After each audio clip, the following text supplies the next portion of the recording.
Welcome to Not another. yet, not yet, not what?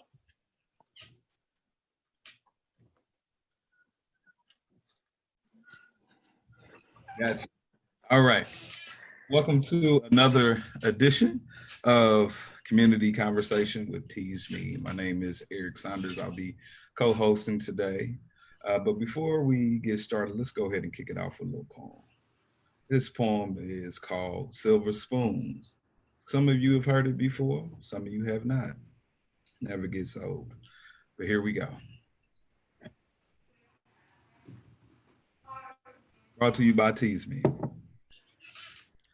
I come from a town where the grass is brown and the trees fall down on their own. Stoplights don't work. Some people are jerks and the walls are crumbling down. This poem pertains to privilege, wealth, birthright, hope, vision in spite of hardships in life, eyesight, insight, foresight, the darkness of the womb for which light pierced night. You see, the moment you first forgot was the first breath of air consumed. Beginning in a hospital delivery room, alley, street, restroom, babies, born within the womb. Babies, buried within a tube for a tomb, babies, born high, first cry be the first hello and goodbye to a life gone too soon. And those born as joy in the morning and make it to the afternoon have inhaled this life with breath equivalent to a silver spoon. Sounds a lot like you. Yeah, you may have been scarred or hurt so deep beneath, but the fact that you can breathe is the first tool you need to develop a dream to reach. Barriers are possible to breach. Whether your silver spoons have been tarred and tickled by the teeth of hate and hopelessness, screaming effortlessly to this world, woe is me, claiming that there is no opportunity. Well, in the midst of opposition, there was always opportunity. Life itself is rubber tough, and for many, there is no immunity like those that have died in the decadence of their own disaster, now decorated in death. Yeah. So how are you supposed to breathe with no air? And so the fact that the fight for breath in the beginning gives us the capability to even take a pitch at potential. So hit the ball out of the park with the essential parts of your hearts, because circumstance will dance always like weeds and weed and ghetto. Silver spoons sit on top of tongues, letting the breath flow. Yes, generations lose the sanities of their minds and let go after growing and gravitating to the perceptions of what they've been born to. But this is not a poem to justify anything that evil has placed itself its hands on, but of the fields of possibilities that broken folks have fought to dance on. Life is circumstance, born of circumstance, and we got born between the mix that got mixed, equipped with skin and breath to leave this world better fixed than it was before we got here. But there are too many minds in this day and time that are not here, complaining and whining how hard it is to stay alive, while you got children all over the world rummaging through garbage to survive, and that's if they're lucky or if they're able. Please connect to this poem, this piece like cable. I speak freely tonight. And I declare that life is a privilege and not a right. And silver spoon is not a term coined for the wealthy, but a sign we are all born to wealth itself. Life is the place where you learn to help yourself, but gratitude becomes an attitude lost in shells. And silver spoons have been tarred and tossed in hell, shining on murdered pregnant sedan mothers tossed in wells. And we can't help these young dudes entertaining for sales. These young prostituted young ladies with no profit in the sex sales and sales, kids limited to project metal bars, institutionalized to 3 concrete walls and bars, only to responding to when to eat and sleep. And TV don't help these kids locate where their true vision is. We weren't created to fail. Created like shiny silver spoons and made to excel, adapt, adjust, assimilate, but doing what's hard and right has been the opponent in this life for which we fight. Environments dictate face of generations, and doing wrong becomes right, and doing right becomes wrong. And in the end, we singing the same old song affiliated to I can't, with tons of excuses. And so I don't know your situations or complications, but I assure you are not sent here to be useless. Be grateful for your breath. Take more time to breathe deeply outside of a doctor's request. Run this land with silver spoon in hand and make change happen. Quit frowning so much and start laughing, because I've been asking, and I mean literally asking those dead in cemeteries, and they say, live hard, love fearlessly, seek joy with each breath you got left. Inhale, exhale, and make this life your only shot at life, worth your while. Silver spoons, ladies and gentlemen. All right. Thank you so much. Let's breathe. Ready for Yes. 3, 2, 1. And though that might seem like a joke, it might seem like a game, but I promise you, meditation and breathing and exercising, when it used to seem taboo a couple years ago, some folks trying to get some of this relief right about now. So, hello, everybody. Hello, Tamika. How are you doing this evening? Hello, Eric. I am doing great. How are you? Needed that deep breath, you know it. Oh my goodness, man. You know what It I was really needed though? I love the deep breath, but what I really need and what I'm really so excited, Rodney, like hit it right on that. It's right there. Like we have got, I just want to thank you guys for being awesome. Tea party, what?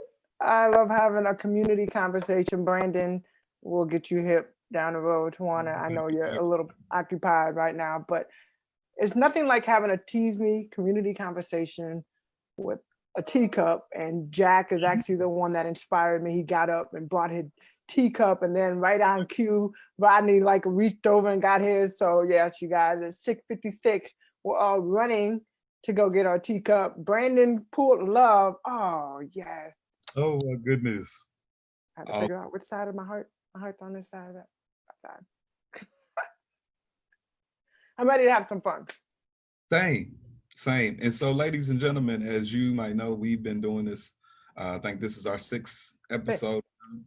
So grab your tea, go ahead and go to Tease Me Cafe and share this segment for tonight. Go ahead and share it with your friends and family if you are viewing this right now. We are actually, I guess, in this look like a little tea burp. Excuse me. Calm down. Calm we are down. actually doing a rewind tonight. Okay, we had this conversation, or we had a conversation around education, what, 3, 4 weeks ago? Mm-hmm. And so we're back. We knew that night that we needed to do it again, but what we did not know is, were we going to be talking about the same things the next time? Now here we are, literally less than a month away, apart from our first conversation. And so we brought back the same guests that we had from a couple of weeks ago, because I think that the conversation has changed a little bit. Tamika, would you agree with that? I agree. I definitely agree. Okay. So what I wanted to do is, I guess we can have everybody go around the room and introduce themselves. We have a new visual artist tonight, and she's going to introduce herself as well. So who would like to kick us off with just saying hello, where you from, what you do? And we're going to start with anybody can jump on in. All right. I'm Rodney Smith on Instagram. I'm Heavy Hooks 31. I'm from Indianapolis, from the East Side. I'm a school teacher at Pike High School right now. I'm also alumni from Pike High School, and I played basketball for Purdue University, graduated from there. Oh, and I'm Tamika's brother-in-law. I didn't want to be like, hello. I'll go. I am Shayla Webb. I am from St. Louis, Missouri, but been in Indianapolis forever. Also a Pike High School alum. I went to Purdue as well. IU Maurer for law school. I am the D&I Program Manager, Diversity and Inclusion Program Manager for the state of Indiana, and super happy to be here again. Thank you, Ms. Webb. Happy to have you back. Need to talk to you again about that diversity and inclusion. I'm sure that's going to come up again tonight. Mm-hmm. Okay, who we got next? Jack? Hello, everyone. I'm Jack. I'm originally from Northern Indiana, like the Middlebury area, because that's on all of your radars. And I've been in Indianapolis the past 4.5 years, teaching in Indianapolis public schools, where I work at Harshman Middle School, teaching 7th grade science. Excited to be here again. Teacher of the year. What? Whoop, whoop. My name is Brandon Randall. I am also a Pike alum, class of 01. And I'm the program director for the day reporting program over at Voices, where I work with young young men who are supervised by juvenile court. And so we work with them on healthy relationships, life skills, and social skills. Thank you, Brandon. Awesome. So I'm got my mask on. You know, I'm trying to be safe in these streets. Yes, yes, yes. I'm Tawana. I'm Tawana. I'm the owner and operator of Mimosa the Masterpiece, downtown Indianapolis. And I'm excited because we've been wanting to do a piece about Black Lives Matter. I'm going to introduce you to Zach here in a second. And so I just want you to know we were sketching things out. And so we decided to paint a young lady with a fist.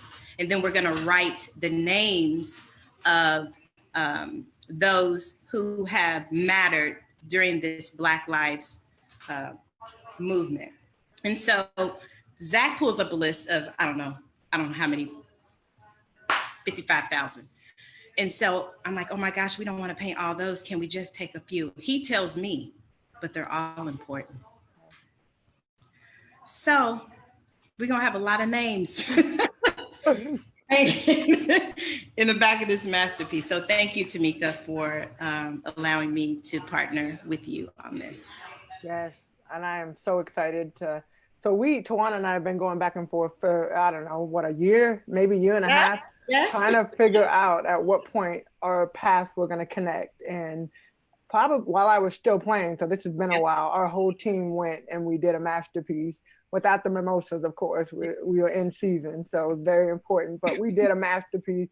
I think I still have mine upstairs. It was a giraffe reaching for a tree. It's upstairs, yeah. And my little not so good sketching, but Tawana's like, you did great, you know. She probably tells everybody that from age 1 all the way up to adult. So it's great to have you on. Thank you for joining us. Thanks. And I'm gonna turn this over to Zach so he can get started. Yes, let's go, Zach. Can we see your face, Zach? Say hello. You can take it off. Hey, Zach. I'm just making sure so that way you'll be able to hear me or see me. I'm not really sure. But what I will do is I will try to move this just a little bit closer. And if I am in your way at any point, just tell me to move, and that way you can get a little better grasp on it. Awesome. All good. Cool. Thank you. So I'm in the background. Yes. Okay. All right, Eric. All right, guys. So if you were with us last time, so again, you already know this conversation is going to get real interesting, and we're not going to waste any time with it. I was able to go back over the last time that we chatted, and one of the things I just so happened to click on, just to kind of get a gauge the tone, and I thought it was interesting that the tone at one part of the segment was education and survival. And it was just very interesting how you guys were able to frame that from because just hearing everybody introduce themselves, you guys are at a part of education, but seeing it from a very different aspect. So with that being said, let's circle back and reimagine what education in our school system is. When you hear that, what do you think about?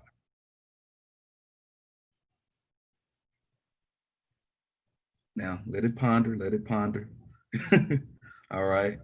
So again, I'll say it one more time. Reimagine what education in our school system is, right? When you hear that, what do you think about?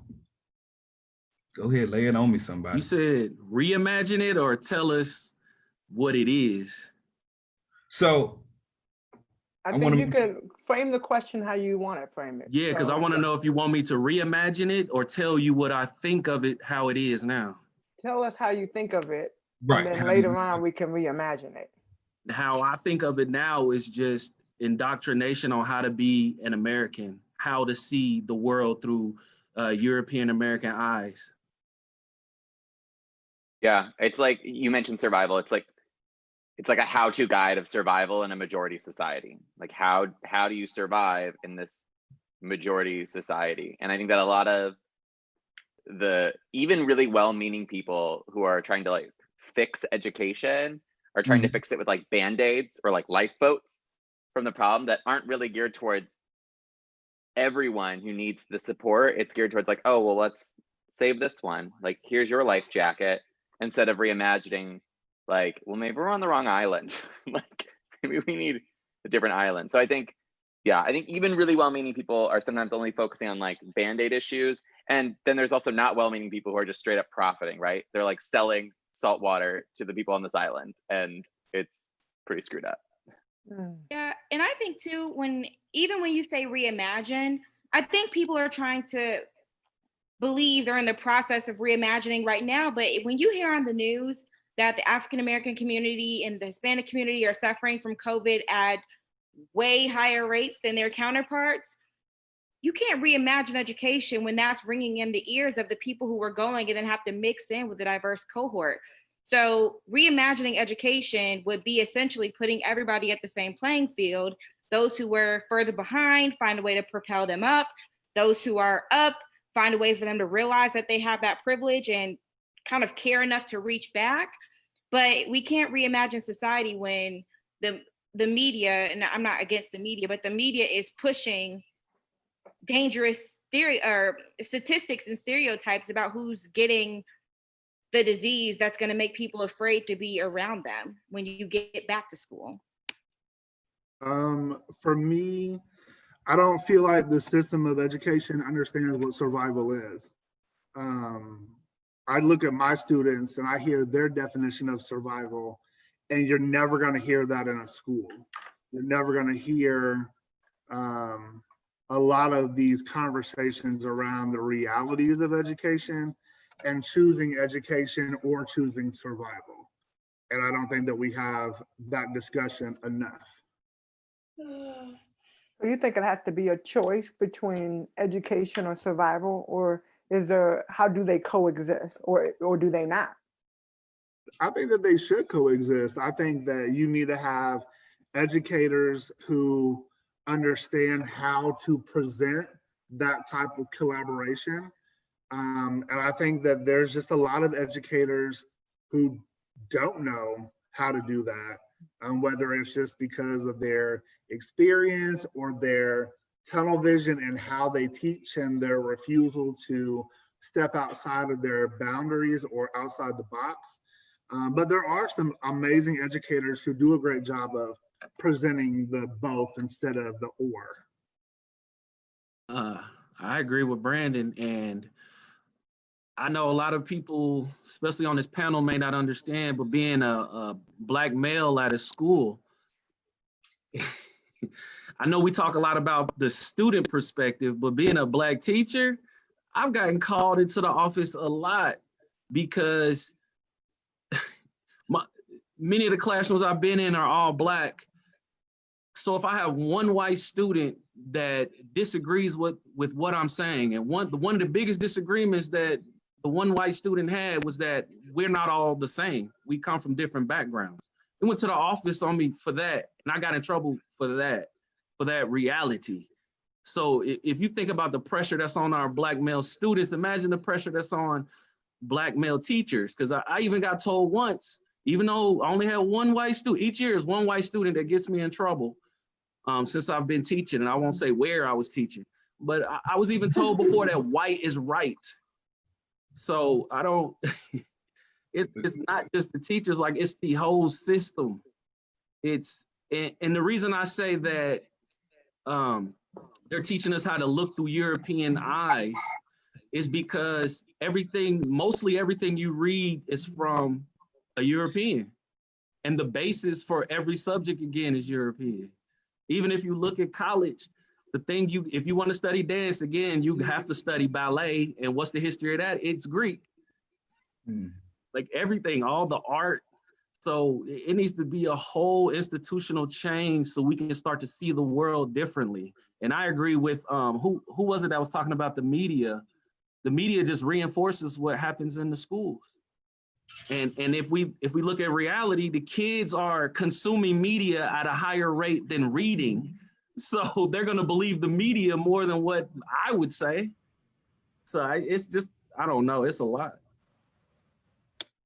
Yeah, and it's not even just, to your point, it's not even just student indoctrination. It's teachers, because you're going to do this or you're going to lose your job. You're going to make these comments or not make these comments, stand for these things or not stand for these things, or you're going to lose your job. So much is dependent on the way that you can assimilate. And my shirt says too tired to code switch. At what point do you not have to code switch to keep your job or to keep your clout or your respect? Do you not have to put on an entirely different face when you go where you, and that's not just adults, that's students. They teach you that in school, code switch or else. And then when we talk about education and survival, code switching is survival. Assimilation is survival. So if you don't learn how to put that voice on when you're talking on the phone, you're not going to do business. What's the voice? Sailor, what's the voice? This way. Go ahead. Yeah. Oh, absolutely. No, not absolutely. If you don't learn how to take that octave, you're not doing business. What is code switch? I define it as. Then let's go there. Let's go. Yeah, I mean, I don't know.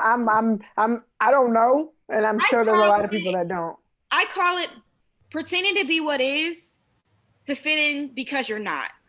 Right? So think about Key and Say Peele. that again. No, hold on. Go back. Say that again. Pretending to be what is. Okay. So basically you can fit in. You're not what it is. I love wigs, I love weaves, but I would not wear my natural hair out because I don't know who's going to be on the interview panel. I don't know who's going to say something smart. So let me just go on and look in a way that makes you comfortable. Think about Key and Peele when he did Obama, and then like that other guy whose name I can't remember. That's code switching. When you got to water down and whitewash the message, even though it's meant to be a real message, you're code switching. But you have to do that because the minute somebody gets uncomfortable with you, you have an attitude problem, or you're a threat, or you don't know how to fit into society. You don't know how to code switch. And that's detrimental. And the origins too, the only thing I would want to add to that, because that was a really great explanation, but just like the origins of code switching are really focused within like the ENL community, right? So the origins just like of the word code switching has to do with linguistically, when you're changing the language, like literal language. So if you're primarily Spanish speaking or your family, that if you enter a predominantly English space, you're not going to get the services you need, right? Unless you code switch, right? Unless you use changing language, to Shayla's point, like changing the way you communicate in order to assimilate to a space where like you are otherwise not able to participate. Yeah, I want to add too, even I want to stick to what I agree with everybody saying. If we look at the socialization process of our kids, how they're taught to know what's important, what is good and what's bad, they come to learn that Shaquita and names like that are bad, but European sounding names that are difficult are never laughed at, never. But when I have African students that may have a tonal language, students make fun of them. If they have a difficult African name, they make fun of it. But I've never had anybody make fun of a Schwarzenegger or anything like that. And kids learn to code switch. So the kids with African names, they change them. And imagine what that does. I think it goes back to W.E.B. Du Bois's double consciousness. Because we all learn how to survive, like you said, Shayla, in this society. I don't know. Man, I follow you up with that, Rodney. That was actually my senior paper in college. I chose W.E.B. Du Bois' double conscious theory just to kind of frame code switching in a 20-page paper and I made a video. Only Black guy on my dorm floor. And what it was just like, just walking onto the dorm floor, having a conversation about affirmative action, being able to rap and having conversations, 3 different conversations with 3 different floor mates. And then as I'm walking out the door to go to class, as soon as I leave, you see 2 guys walking, in front of me, 2 white guys walk in front of me as I exit. But it was kind of like that messaging that we had got coming up as kids, at a very early age. And I don't know if that's even being said now, but it was said that you had to work twice as hard as a Black man You know, and that stuck with me always, even up to that paper, because I was able to frame it now in there. And it said, like Rodney said, you have this Negro self, and then you have this American self, and they're all in one soul, and they're literally at war with one another constantly. So yeah. So thank you, Tamika, for just even asking the question, because Education. yeah, I think Shayla's shirt says it best, and I that's so real for our mental health.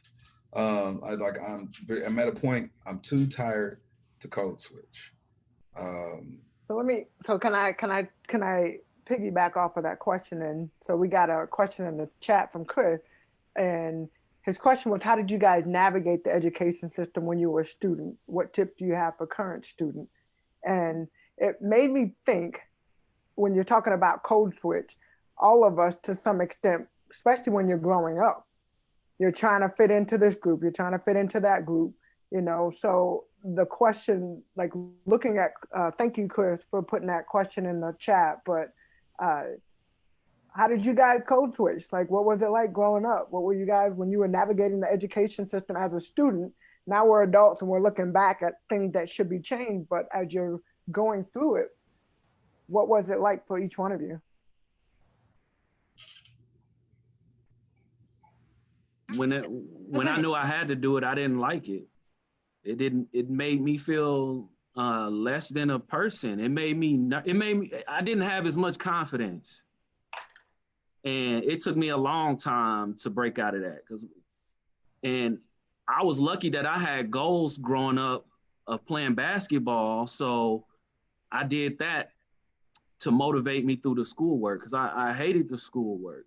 And if it wasn't for me having basketball goals, I don't know how I would have made it through, because I totally despised it. I didn't see myself in the curriculum. mm. So I'll say, and just for reference, Chris is my brother. I'll say, Hey, Chris. I'll say that it made me feel like I didn't have an identity, right? So depending on what class I was in, I was trying to be a different person. Depending on what group I was in, I was either trying to be a little bit more hood, which I'm not, or a little bit more prep, which I'm not. I'm just an excitable person. And so you feel kind of like you don't have an identity. Like if someone said, tell me about you, I would be like, I'm fun. You know, my answers would be very surface level, because during those formative years, you can't pierce down into who you are because you're pretending to be something else so often. And for people who are kind of in that state now, I want to say, unless you stand to stop it, you're going to keep doing that. That's going to follow you all the way into your career, unless you're willing to take the steps to combat it and willing to take the hits when people don't agree with you. But I would say find yourselves, and be willing to find yourself at expense. It might cost you something to find your authentic self, but in the end, it's worth it, because I couldn't imagine being 50, 60, 70, code switching between identities, still trying to answer the fundamental question of who am I? That's good. Real. That's real. And Yeah. yeah, it hit me hard. I remember watching you hoop back in high school, Rodney, man. But you know, when I was coming over there from Cathedral, and watching, you know, Pike and Cathedral go at it basketball, it was just kind of like when they was on the court. I mean, back then they went to war on the court, and he knows what I'm talking about. Him, Ryland Haynes, AT, and all those guys. But and as you know, like I said, even with a brother Beatty, Chris Beatty, man, we all knew that being there, that our nucleus was so important, because we didn't have to pretend around each other. We had all grew up around each other, this, that, and the other. A lot of us from the East Side, and so yeah, you know, you couldn't go into, you know, the classroom and misbehave and be this, you know, this person, that, and the other. But you also still learned that if I'm going to get through these 4 years, I'm going to have some real conversations with some folks here if they really truly want me to buy into these values. And I voiced that while I was in high school. I voiced that while I was in college. I voiced that in one of my previous place of employment. We're going to put these things down as values, such as love, integrity, then we're going to have to go ahead and open the floodgates on what these actually mean, because the indoctrination that you said earlier is just kind of holding us up, but it's with a false sense of self. And so yeah, so again, I can't tell you how much I appreciate you just asking questions, because we got some pretty interesting questions to that question. Somebody asked, do white students in predominantly black schools code switch too? And that's interesting, because They do. what I think a lot of people don't take into account is that, and Brenda, like I said, we bring it up because we worked together for a period. You got some white kids that are in some neighborhoods and some black kids, and if it's poverty, then it's poverty. There's no code switching to that. But then you have, you name me, predominantly black schools that might have the same funding as, let's say, a Carmel or a Fishers or this, that, and the other. So it's different forms of adaptation to that. So again, man, that this conversation this alone can go very far. But I'm gonna yield, because I want to hear what you guys say. And I know Ronnie, you was about to say something, brother. Oh yeah, I was just gonna say, when I spoke the first time, I was only referring to when I had to code switch around whites. Then when Shayla and you spoke, I forgot, because of racism, we have to code switch with our own people, because like you said, you have to be a black male. Sometimes you gotta act like you're not in pain, that you got more than one girl, that you got all the money in the world, you can never be poor. And so I forgot about that. But thankfully, growing up playing basketball, I would just be quiet. I would just try to play ball.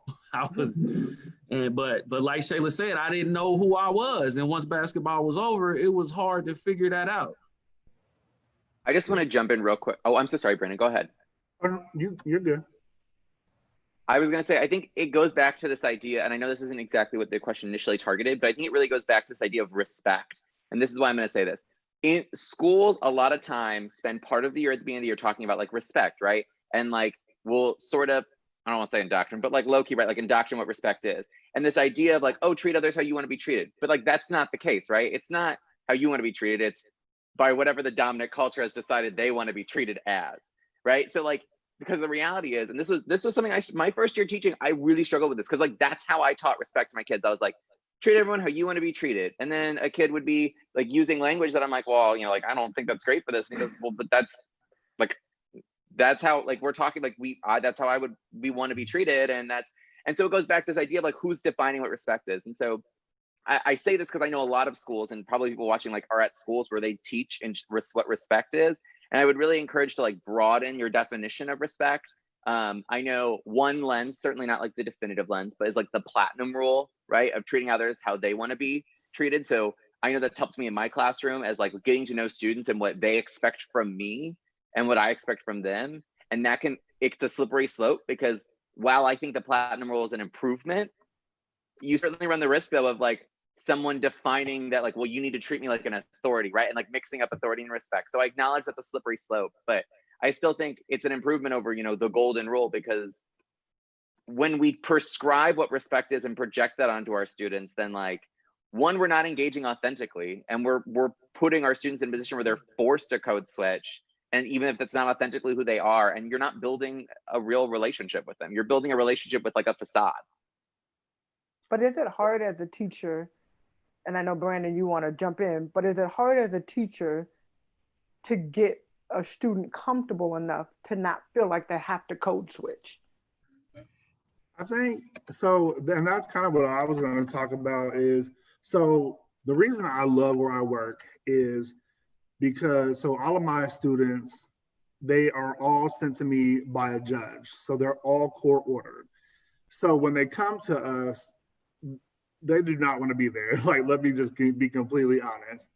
But we create an environment where we let them have that voice. So we have conversations all the time on how do they define respect? How do they define trust? Because a lot of my students, they have been hurt and traumatized by so many systems and individuals that they're coming in with a negative balance of trust and respect towards others, right? And so we have to meet them where they are. And so the way we do that is we get to know them.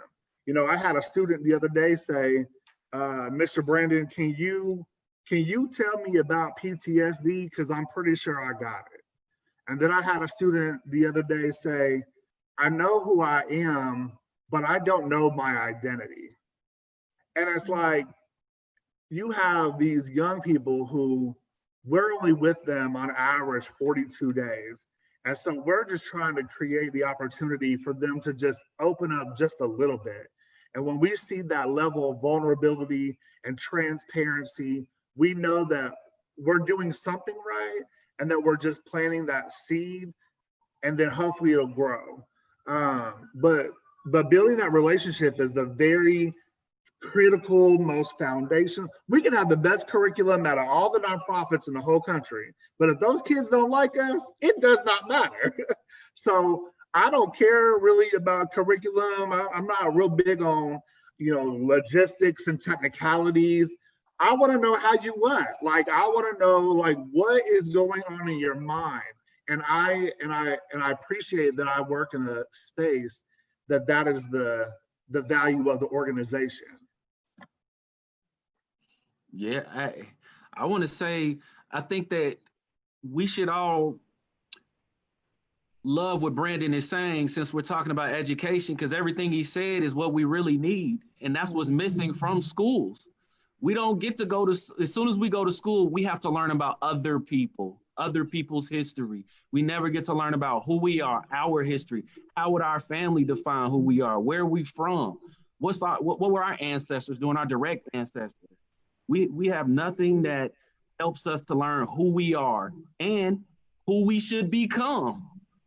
If we look at the largest employer in America, it's Walmart for the private sector and the government. And a lot of these jobs don't require somebody to have a degree. So why are we wasting all this time on curricula that's going to teach you how to do all this complicated math and stuff instead of love, family, relationships, identity? That's what's blowing me. I couldn't, man.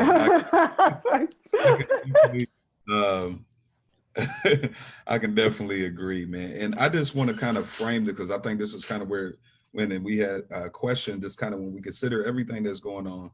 Yes, we know. I think again with George Floyd, I think that was just the incident, and on top of Breonna Taylor, all that up there.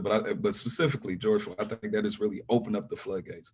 And it's interesting because this tea, I have a tropical cyclone. It tastes like, tastes as good as, you should probably lock up the people that murdered Breonna Taylor. And so I wanted to bring that up for the simple fact that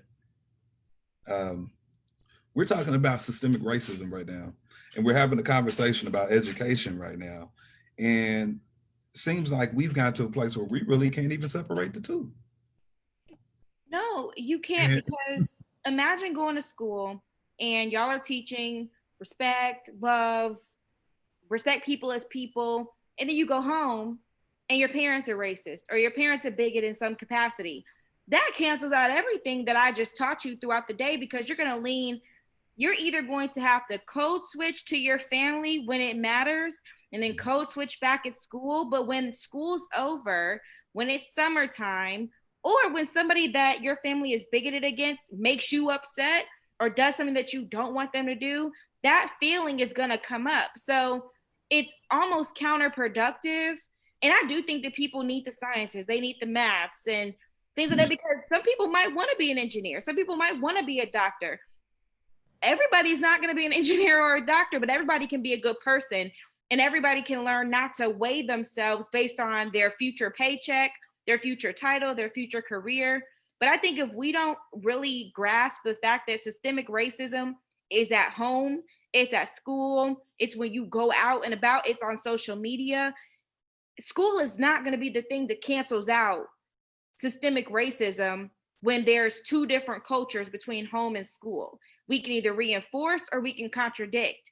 And I find a lot of times that school may be contradicting the lessons and the methodologies and the ideologies at school, may contradict what people are thinking at home, but you're not going to be truant.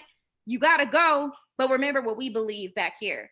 So I think that it's a true challenge to try to teach people right when society inevitably is going to show them wrong. Wow. Guys, we have a lot of people watching with us today, and they're throwing in some very interesting questions. Mind if I mix one of them up? And this came across from Miss Karen Pulliam, and we'll get into that conversation. That's Shayla's mom.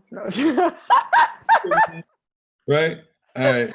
Started recognize the last name. Like I said, yeah. And because I hate that the name Karen is like the trigger now to people, and it has to take a whole nother left. But but she said, so are you saying that Black folks have to code switch and white folks can choose to code if they want to because culture favors them by default? What would you say to that?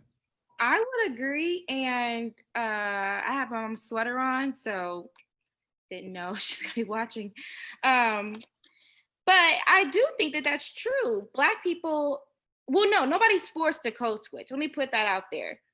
But your success might be hinged on how well you do it. White people, when they are in a situation of code switch, can either play the dominant hand that they have, or they can play the submissive role in code switch, or they can just be them. But I think that people inevitably choose to code switch because it, in the moment, makes you more comfortable.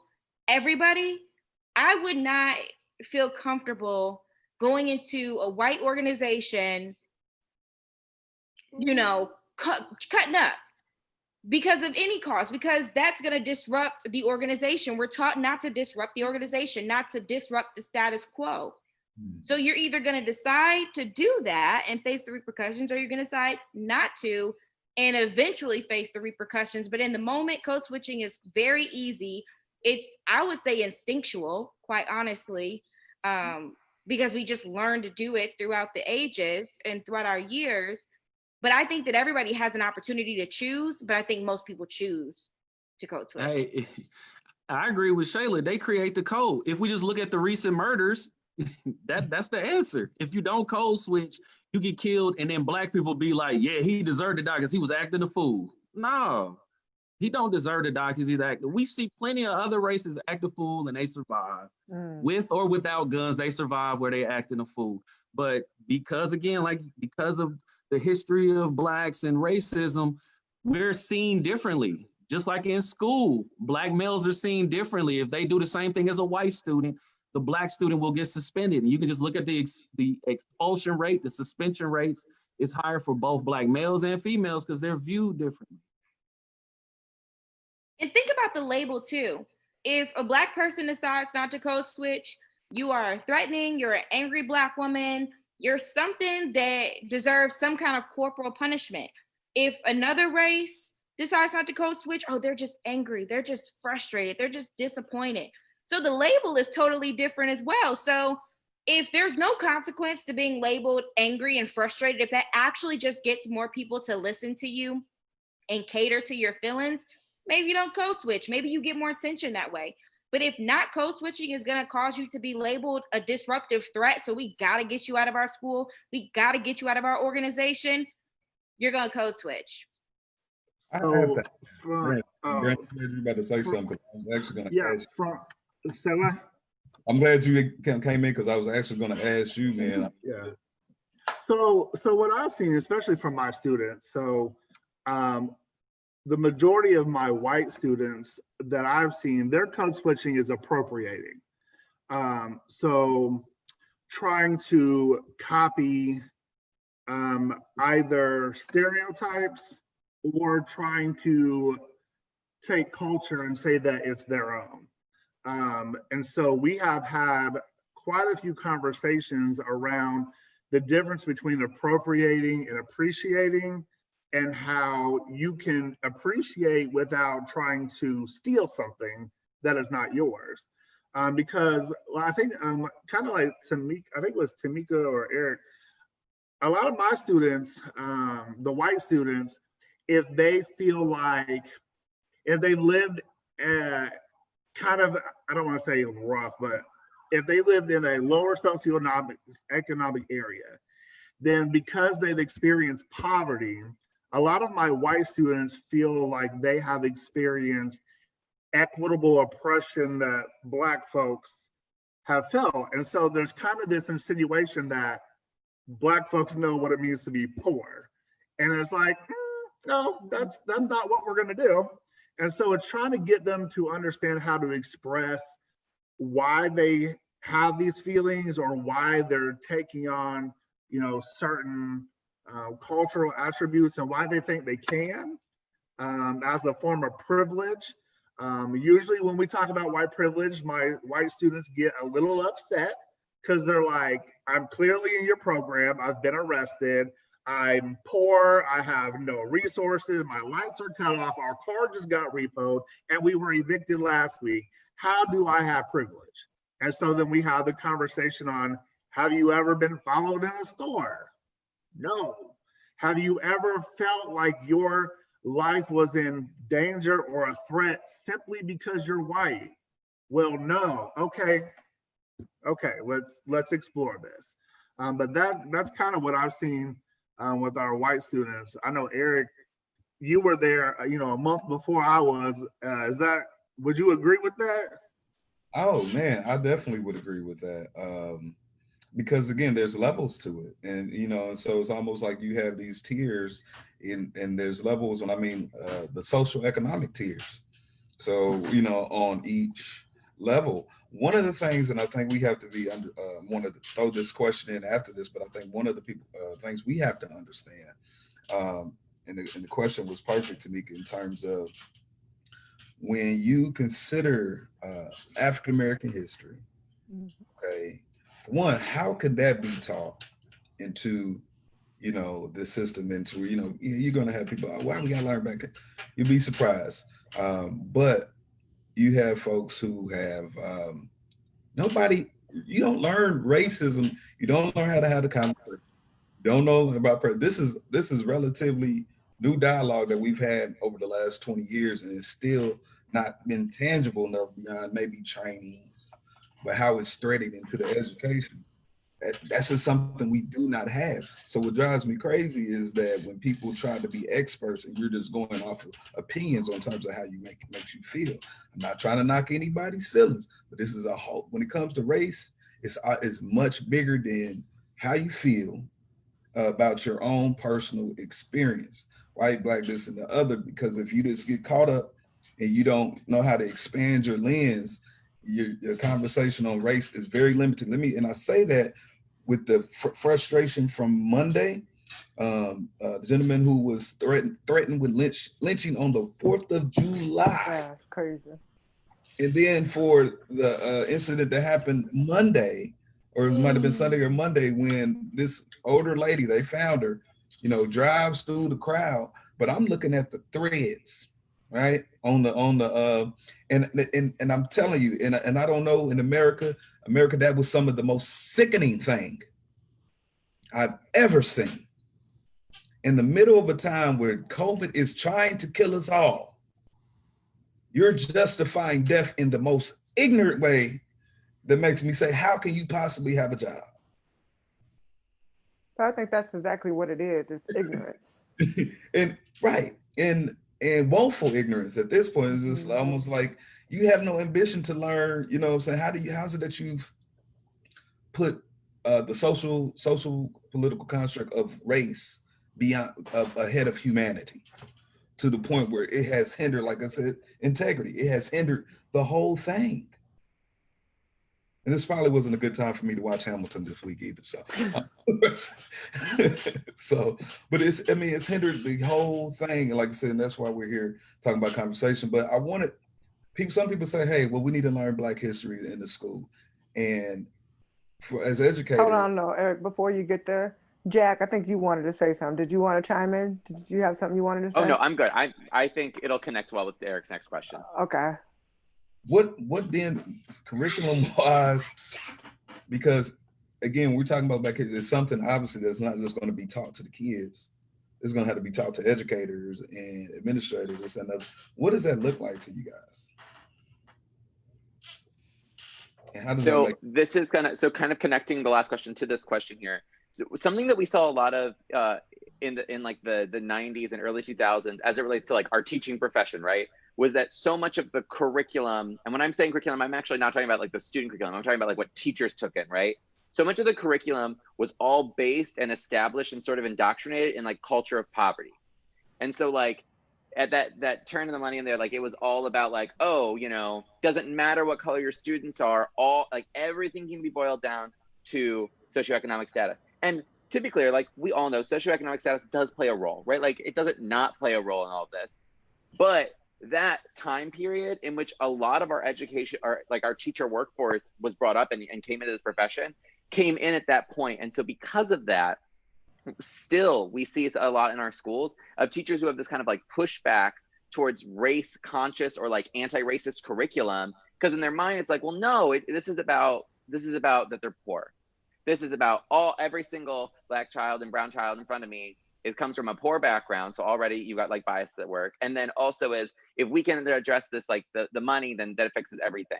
And again, not trying to dissuade the importance that economic status can play, but like it kind of paints with this too broad of a stroke and ignores the power that relationships, which we talked about earlier, and also I do think curriculum can play in terms of empowering our students. In my mind, an anti-racist curriculum is a curriculum that empowers our students to take ownership of their educational choices, right? It's like them writing the narrative of what they're learning about.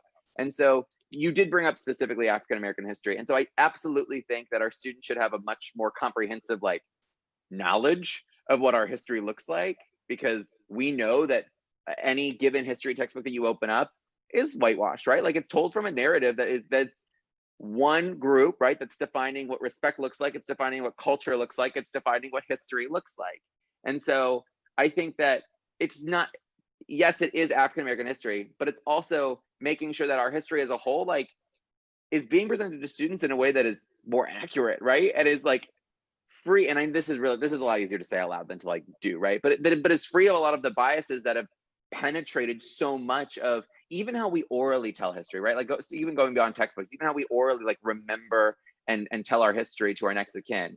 And so I think curriculum plays a powerful tool in the work of making sure that our students are the ones empowered to make these conscious decisions and have a less biased view of like than the education that we were brought up in. Does that make sense? Mm-hmm. I guess I struggle because any Black history I've been taught, first of all, it's kind of demeaning. And it enters into the woe is them, right? Listen to 2 weeks of how poorly these people were treated, but none of that inspires people to do anything different. That was before. That was 400 years ago. Things are different now. And so I'm nervous about anybody teaching Black history, because Black history shines a light as if it's still not happening. And so I don't want students to be in a classroom learning about Black history, then being the students that are pitied because it was y'all that we did this to, because then we just create apologists. We don't create people who are changing the way things, you can't change what happened, but you can activate new thinking and new ways of being that can make sure it doesn't happen again. But if it's just a pity party and then the Black people are too embarrassed because I'm not speaking out. Like if I go through weeks on Black history, I'm like, let me just get these pity pats while I get them, because I'm sure not going to say anything else, because you're kind of embarrassed. It's not a good story. And there's not too many other people that you hear such a negative story about. Even when we talk about the Holocaust, it's framed better than slavery. And so it's tough. And I don't want to put more Black students in a position to defend their Black presence because someone told a very bad rendition of Black history, if that makes sense. I think everything y'all saying is making sense. Wow. And Tamika, I see you. Yeah, I lost my train of thought of what I was gonna say. I totally agree, but And to share, like, even coming out of this, so George Floyd happened, and like, even thinking about the conversation and why we're doing the conversation, but immediately from corporate to, I'm sure, every other platform, what happened?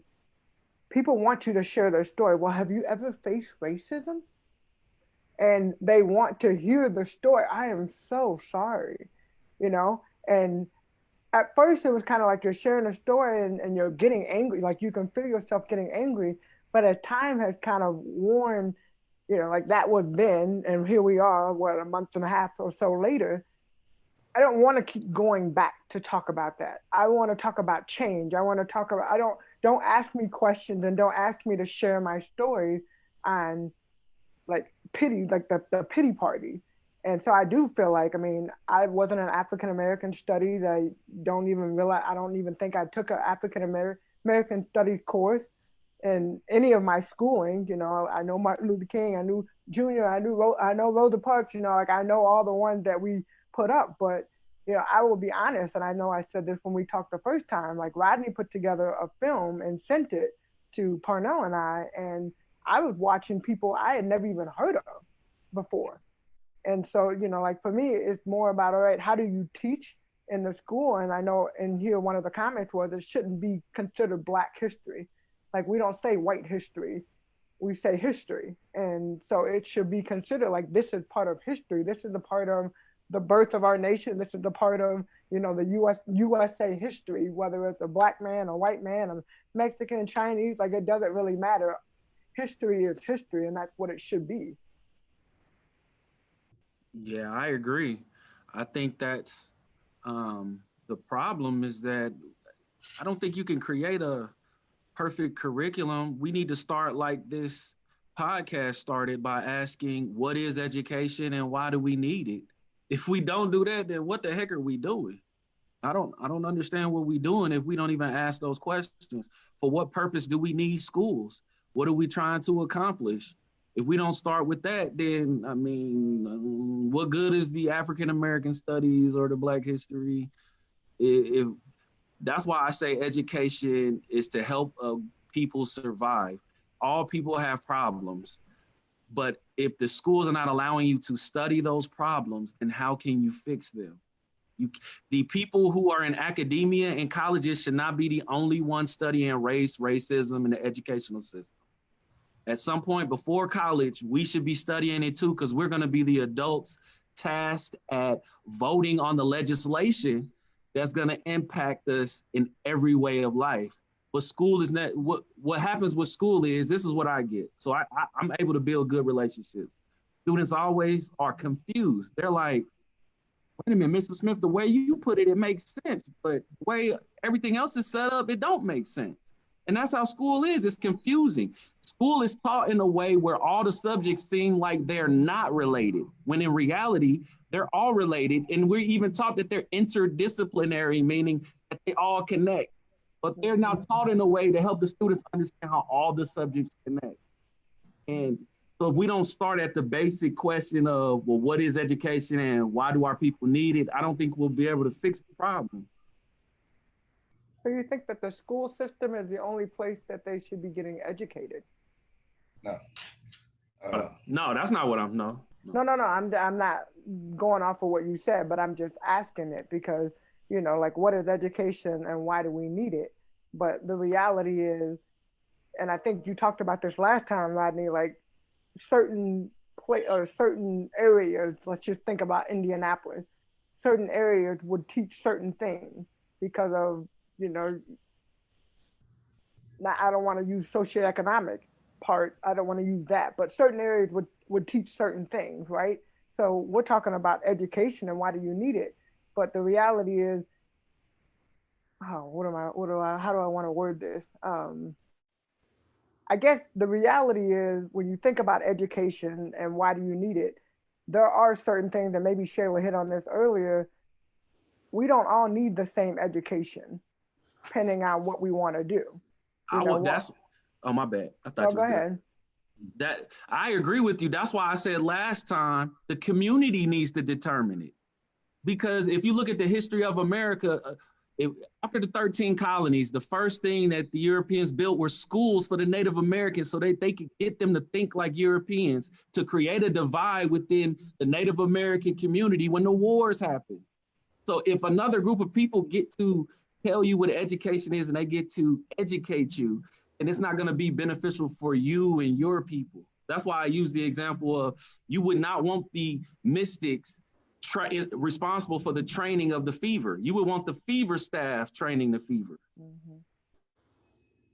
I think kind of going off of what Rodney said, so I think it goes back to looking at what are we creating as a foundation in our schools? So are we really wanting this, just to be a warehouse situation where kids come in, they sit, they listen, they turn in homework, and they leave? So I reject that model. And I think that there should be more community involvement. School districts are so political that there's a lot of red tape to get any type of, involvement from communities in the schools. There's an educator, Jeffrey Duncan Andrade.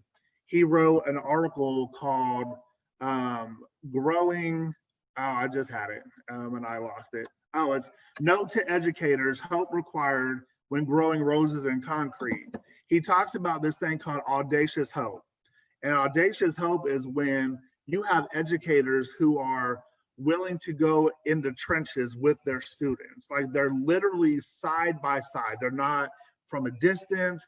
They're not, I wish you well, but if I do it, I'm gonna get in trouble. They're like, screw the status quo. I'm in this with you at all costs. If it affects me negatively, it is what it is. And I think that we have lost that. I don't know if Rodney remembers, and Shayla, I don't know, when you were at Pike, there was a teacher there and her name was Miss Whitehead. She was the most amazing teacher because she perpetrated what hope was. Like, she created an environment where every student came in her classroom. It was a different experience than the rest of the school. And I think as educators, in whatever capacity we have, if we are not operating audaciously, then we are in this routine of robotics, and we have lost the passion, we've lost the ability to actually connect, and we're doing it as a formality. F the formalities. Like, my students are dying. Like, my students, this year we already lost one student. Last year I lost 3 students. I cannot afford to care about formalities at this point. My students are an endangered species, and I refuse to lose sight of that. You talk about a warehouse. I think it's funny that you use that word because it kind of is, but it's a determinative warehouse because they determine the number of beds they're going to put in the jails based off kids getting free lunch. And I think 3rd grade kindergarten, 3rd grade. Good old I read. Yeah, so it's a warehouse that's really determining your future based on your socioeconomic status, based on what your parents do, based on their past, their history. So you're set up to fail depending on where you start. And they expect you to fail the whole way through. They don't expect any teacher to come in and grab you and help you and care enough to change the trajectory of where you're going. Free lunch and you're going to jail. How, when you have years for somebody to reroute you, and an aside, free lunch has nothing to do with whether or not you're going to jail, but that stigma and that label that I talked about earlier, if it weighs on you, it will weigh down your potential to such a low level, to your esteem to such a low level, that it's a self-fulfilling prophecy at that point, because you're the poor kid getting free lunch and there's a bed waiting for you. So when you can't figure out how to make your life work, there's a bed and some food waiting for you. Happens to be in jail, but that's what you get for being a kid eating a free lunch in the 3rd grade. So it is a warehouse, but it's a warehouse that will determine a lot about your future. And I think it's unfortunate there's not more people like you like y'all willing to say, no, we're not doing this. I'm not going to let you slip between the cracks because society wants you to fall between the cracks because they already made these beds. No, we're going to reach down and grab you and nurture you in a specific way with specificity, not just what everybody else needed, not just what the white students or the Indian students or the Asian students needed, what you need, which can completely change the way and how you see life, because the way you see life can really dictate how you end up in life. So free lunch or not, if you see life and you see yourself as more than a conqueror, you see yourself as successful, and you see yourself as not caring about what today is, it's about where you go tomorrow, you probably won't end up in jail. But if you don't, if you live that life of depression, of the poverty mindset that people place on you, there's something waiting for you. I want to pop in here. I know that people on Facebook Live can't see this, but Brandon posted something in the chat, which was society created the cracks with the idea of who they want to let fall. And to highlight that, like what that looks like in our education system, you know, I could be a little off my numbers, but I just talked about this a few weeks ago, so I feel like I should be close. We as a state usually spend around $46 million on standardized tests every year, right? Which, disclaimer, is not even 1% of our overall state budget. It's a ton of money, but not even 1% of the state budget for education.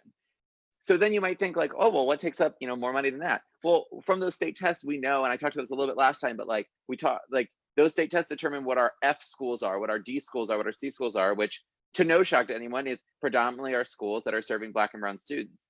But then there are millions and millions of dollars available to those schools to hire these private companies to come in and like get their test scores up. And shocker, who those companies are usually happen to be run by, or who is employed by those companies. And so, and the reason I bring all that up is because, to both of your points, the system is designed so someone can make money off of it, right? So like you have people who are going to jails, both public as well as the for-profit, like private jails. And then also on the other side of the students who are still in school, then we're making money on the same, and I'm going to use this terminology and language, we're making money off the backs of our Black and brown students, using these private testing companies, using these private educational resource companies to come in and improve test scores, which again, we're also spending, you know, almost $50 million on a year. And like thinking about how all of the money, how all of those resources could be better used. Like there's not a single teacher that I work with or that I've honestly met who doesn't think that money could better serve our students, right? Like who doesn't think that there is a better way to empower our students and our communities with that money. And yet this is how, you know, this is how we're choosing to spend it. Like, it's weird to have this constant discourse, or this cognitive dissonance as a teacher, but like, I both believe that we are underfunding education while also spending our money in the wrong place. And I think sometimes people look at it as like one or the other. It's like, no, we give too much money to education, they just don't spend it right. Or they're like, no, we don't have enough. And it's like, well, both are true, right? Like, yeah, I believe personally we do need more money in education, but I also believe that there's a huge pocket of this that's just like not actually serving our students at all. So is this another form of slavery?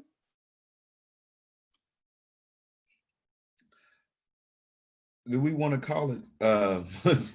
So you say, I mean, is it another? I said, is it another form of slavery? And the only reason I said that is because, you know, not to go off of movies, but I've watched the movie 13, and we've watched it a couple of times now, and it talks about how the U.S., like how society was built off of Black and brown back to get money. And when Jack was just explaining like what it looks like, I mean, and I guess the word, not necessarily slavery, another form of discrimination, right? But all in all, you're looking at ways to be able to fund and make more money. Because I don't think that any of the testing groups or any of the jails, I don't know, are owned by Black people. I don't know. Sorry to say so much, but y'all, anybody watch Good Times? Yeah. There's an episode where Michael, it's a good show. Michael is taking a standardized test, and anybody who watched Good Times know Michael is really smart, right? He's taking this standardized test and he fails. And he fails, and he's explaining to his mom, Florida, you know, what happened. And he's saying, well, their word was saucer. I couldn't relate a word to saucer. You know, we don't have saucers. They were poor in Good Times. And so when the language isn't even set up for you to recognize it, what are you going to do? And then they did put recognizable language in it. And it was like the most obvious. We're just trying to make this more neutral, you know, and it was embarrassing. But if you think about the language and the fact that everybody does not have the same shared experiences, but we're all supposed to take a test that's going to dictate our shared success, it doesn't make sense. But when has this made sense? You know, and I think it's interesting as we are coming into out of this cloak.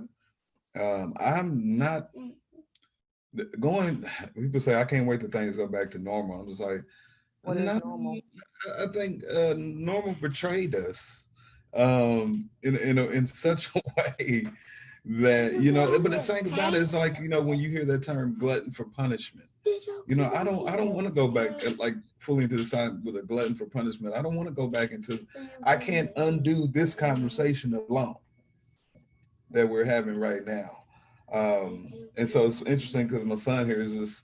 I don't know if he's here because he's, I mean, really getting it, but he's 7 years old. And this is the conversation he's hearing right now. But in the back of my ear, he just keeps asking me if we can still playing for the fever. But, you know, but when we begin to think about what do we then do tangibly for these guys, you know, at some points, and I mean, we're getting a lot of response to this and another, and so everybody who's listening, okay, tangibly, what are we going to do? I'll start. So like, there's two things that immediately jump to my mind, and this is just the start, like, right? This is not my exhaustive list, but the two things I'll first start by saying are either completely eliminate or drastically reduce standardized testing in our schools, like instantly right away. Like that's something that should be done. I don't know if y'all saw, but just because it's recent news, the State Board of Education earlier this week voted, and they had an opportunity whether they wanted to give iRead, that test, next school year. So specifically, they were voting on, should it be given next spring, and should we also give the opportunities to give it in the fall? Which, like, why? Like, why would we give it this fall? And the board, I believe it was, there's 11 people on the board, but not everyone voted. So I believe 9 people voted in favor to give iLearn next spring as planned, the 3rd grade iRead as planned, sorry, and give the option for districts to also give it in the fall. And only 1 person voted against it. That 1 person was our state superintendent of public instruction, who was like, no, this is not a good idea. This is like not a good use of money. This is not a good, like, why are we doing this? And so the one thing I was gonna say was drastically reduce or eliminate the standardized assessment and change the graduation pathways. And I know we like just change the graduation pathways, but there's so much stigma, like, I don't know. I have a lot of feelings about the way in which we're telling our students who are entering the world of like what it looks like and what those like benchmarks look like. I have always been, and I understand this is complicated, but I have always been a fan of like portfolios. And while there is a portfolio option right now for graduation pathways, it's so stigmatized and it's so like the other thing you can do. Do you know what I'm saying? Like you have to go, like you have to prove basically that you can't have done any of these other things before some sort of portfolio. When in my mind, like I would much rather see a young adult come forward with a portfolio, right? Like of what they've learned and what their future is. To me, that's so much more powerful and like a better sign of the kind of graduate that my institution's producing. Those are just 2. I have a lot, but those are the ones I'll start with. Well, I think that's good because I think too, when you look at, you go and you study for all these years and whatever it is, and then when you get into that profession, like I was thinking about going back and getting my MBA, but I'm already in the front office. So does it make sense to go back? It's almost like when you have more hand-on teaching, which to your point, hand-on teaching your portfolio, what have you learned? This is what I've done through the years that I've been in school. This is what I've learned. This is how I can take what I've learned and actually use it rather than going to all these different classes and learning classes, but then you get to the real world and none of the things you learned in class, they don't match up to some extent. I think it's interesting because so we have a student who was with us. I've known him for a year, and he had gotten kicked out. I believe he was at Ben Davis. He got kicked out of Ben Davis for some foolishness. But in the year that I've known him, he's been able to do public speaking at 5 conferences, Currently, he was accepted into the Prosecutor's Violence Prevention Fellowship. He is working with us to establish a youth advisory council.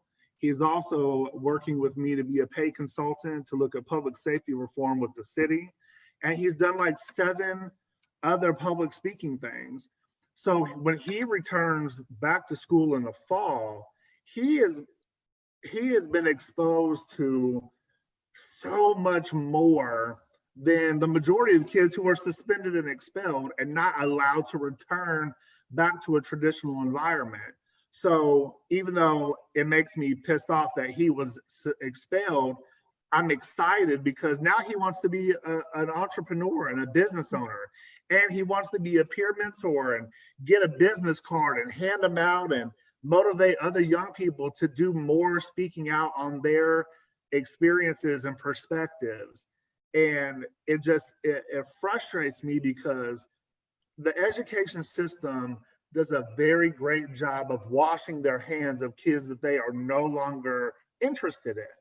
And so then, unfortunately, we get to do great things with our students, but you have to have been arrested and you have to have been in the system in order to catapult that pipeline to come to Voices and do great things. And it's like, what if, crazy thought, schools did the same thing and the kid doesn't have to get arrested to experience it? And it's like, I'm so proud of this kid and several others. We have so many kids who have done just so many public speaking things. And I'm thinking about when I was in high school, I'm like, I didn't do any of that. Like, I remember algebra and trigonometry. How awesome would it have been to be a 16-year-old paid consultant and get a business card? I'm 37 and I love getting business cards.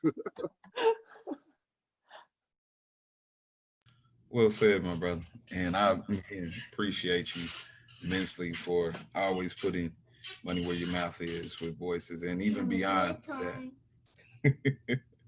So, and I wanted to make sure that I know I said tangible things, tangible action items that we do, but wanted to make sure that the other part was that tangible action items to assist making a more inclusive learning space for all. What does that look like? I would say restoring dignity. You can do that through respecting people, through treating them like people, through valuing and honoring people. And I think when you restore the dignity to those whom it's been erased, you create an equitable space because you don't have people coming in with their head low, like they don't deserve to be there, already down. When you restore dignity to them, they have pride about themselves and about their lives, the outlook. And so I think something that's easy to do is to restore dignity to people. Hey, I agree with Shayla. Great point. And I think one way to do that is we have to stop thinking that we're going to solve educational problems by just focusing on the schools. These kids are not having problems in school because the school exists. They're having problems because of outside things, usually because their parents don't have enough money to get the experiences that's going to help them on standardized tests because they're testing experiences like Shayla, I think it was Shayla said. So we really need to advocate for legislation that's going to give everybody a job because that gives people dignity. Schools should be places where people reimagine our society, not a place of dread where it's a factory where we're going to send them off to a prison or to be homeless. This should be a place where we expand our imagination and our consciousness. So we need legislation that gives people jobs. There could be a job where somebody reimagines what a job is because jobs do give people dignity and we would have less people in positions that they hate. We would get less of those teachers that hate teaching if the federal government would give everybody a job because we would get to determine what those jobs are. And we do have enough money for it. And so thank you so much, Rodney, because so many people have said, well, it starts with home. Where are the parents? And then leave it at that. Thank you for actually saying what start at home means and the accountability factor that needs to be taking place from the top level. Anybody else? Can I add to that before you go on to another point? What I like to say is, in teacher, when you train to be a teacher, they tell you that we live in an individualistic, Eurocentric society. They say it. You read about it, but they do nothing to change it. We continually teach people to be that way, and what we need is collective action to change it. So I just wanted to touch on that since you said it. And I'm sorry, I want to say too, to Rodney's point, students need to be able to ask for help, to say, I don't know, I don't understand, I'm eating in school, but I'm not eating on the weekends, without losing their dignity, without feeling like the kid who's nothing, and then the teacher's looking at them like they're nothing. I think teachers need to be able to receive and hear when students need help, perceive when students need help, and come in with an open hand and heart, and not let that be a mark against them as humans, as people, as learners, as people who can be potentially successful. And not, again, just not removing that dignity because people ask for help in any capacity.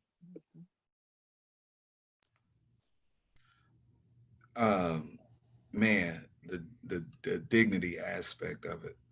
I didn't see that coming, but when you said that, it triggered a memory of just, again, learning history. And I don't, I'm at a point, I'm tired of, it's not, what, I'm not tired, because I have to continue to dig deeper as myself, and continue to be a lifelong learner.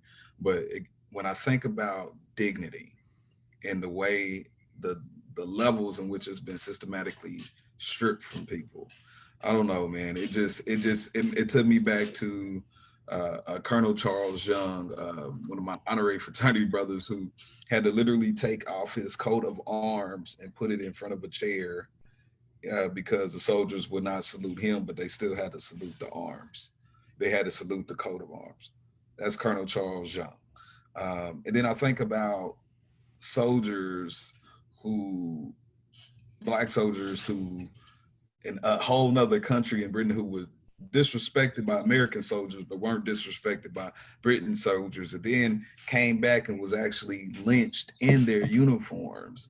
And so again, I say that because I know that this whole conversation is going to be met with an attitude that brings up liberalism, liberal. Oh, that's just liberal talk, or or that's just a political talk, or a systematic racism that's a myth. And it's just, it's just like, no, because when the fact that you'll bring it back to the soldiers, okay, well, what soldiers are you talking about? What people are you talking about? What when things were great again are you talking about? And so it's just like, nothing about what everybody has said today is opinion. Everything that you all have said it can be pointed straight back to fact.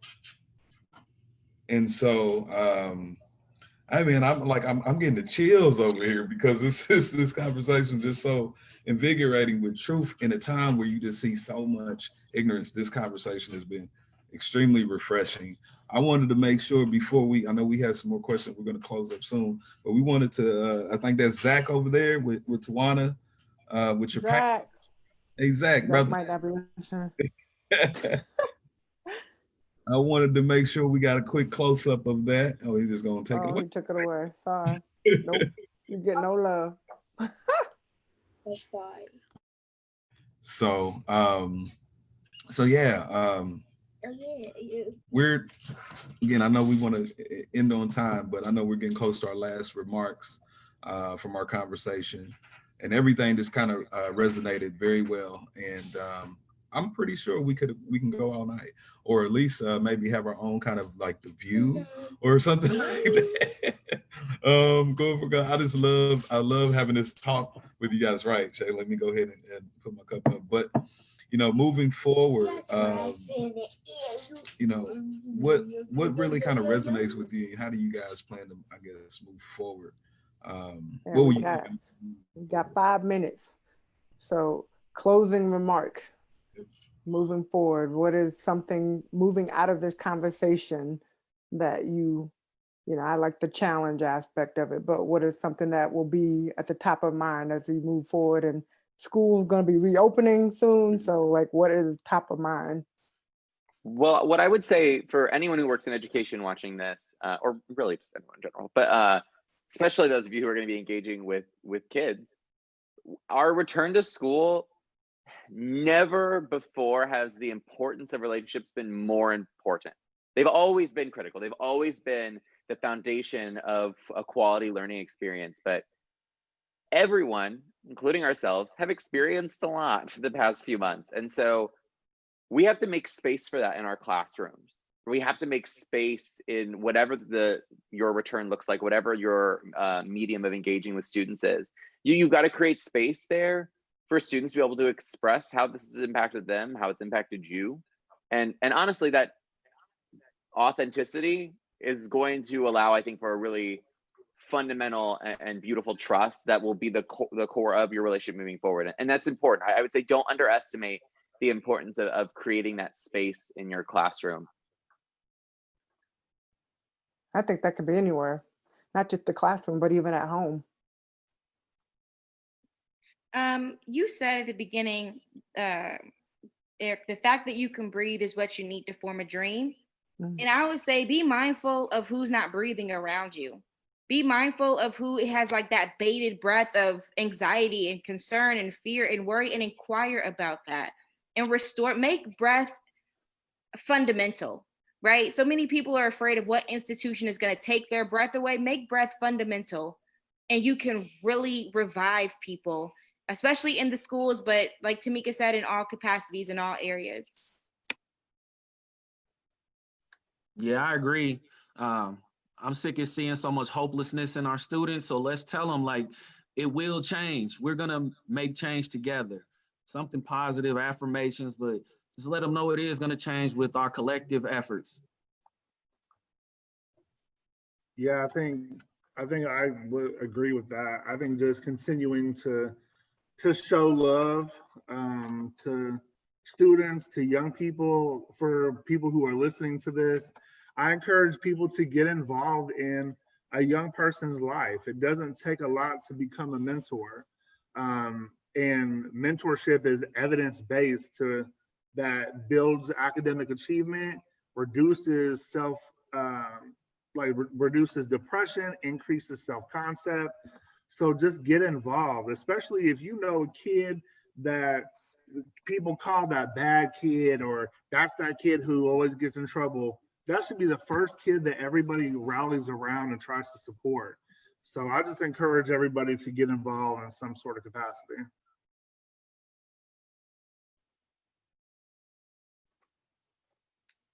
I love it. Love it. And I take those things as our listeners or viewers are watching.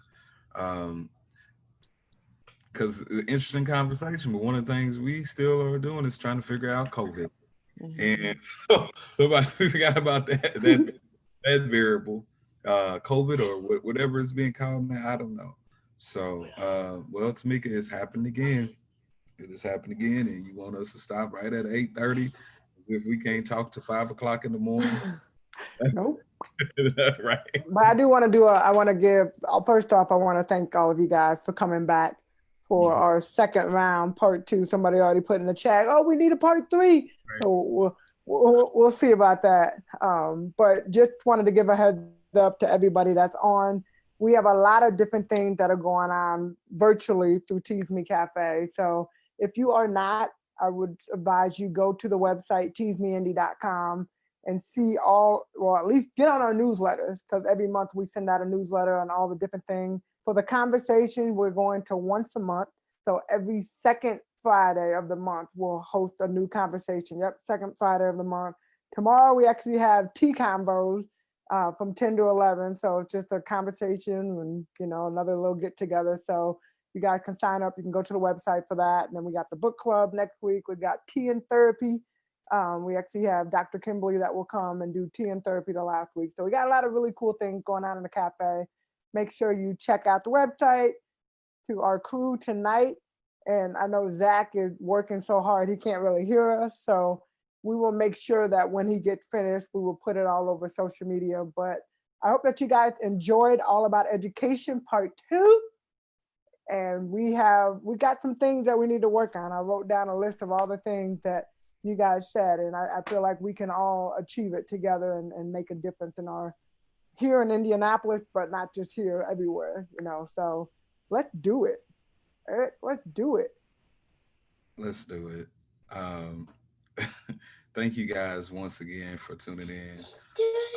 Thank you guys for being a part of this panel, man. This was phenomenal. Thank you, Tamika, for hosting this and again using your platform when we talk about tangible things. This is definitely remarkable, and I think a lot of people can really follow your lead, and I hope that they're doing that. Shayla, I need to talk to you about diversity and inclusion stuff, and I She think said she's already bombarded. oh whatever. I always have time. And they didn't show their mimosa in a masterpiece, but I made this one when I was getting married. So they do great work, and I'm also an artist. Yeah. Oh, you didn't have to tell me that, Shayla. I'm Next time not. we're gonna have Shayla as our visual artist. I'm just confident. Yes, Zach, bring it closer. Here we go, Zach. And he's gonna put the names into all of that as well. So heels. See it. Yes. See that? I see it. You see it. You see it. I see it We still too. have a few more things to do, but so far, this is our stand up, fight back. I love it. The power stance right there. Yeah. So Why she gotta have heels on? Yeah, gotta. So I just got to finish your face and add our names, but Tawana will definitely have it for you. And again, I also want to thank you guys for letting me be a part of this as well. Eavesdropping was quite fun, and I appreciate everything that you guys are doing, and thank you again for having us. Thank you, Zach. Thank you, Tawana. Mimosa and a masterpiece. If you are in Indianapolis, make sure you can go down there and you can make your own masterpiece. You don't even have to have a mimosa. You can just paint. You can have some water. All right, y'all. Have a great night. Thank you for joining us. Peace, everybody. Thank you. Till we meet again. Oh.